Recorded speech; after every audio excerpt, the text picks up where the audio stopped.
સુરેન્દ્રનગરમાં બાલા હનુમાન રોડ પર પાણીની ટાંકી ધડામ કરીને પડી।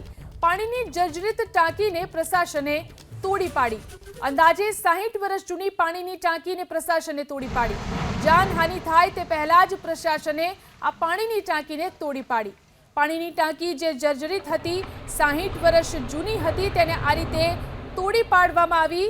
જોઈ શકાય છે આ વિશાળ પાણીની ટાંકીને કઈ રીતે તોડી પાડવામાં આવી છે।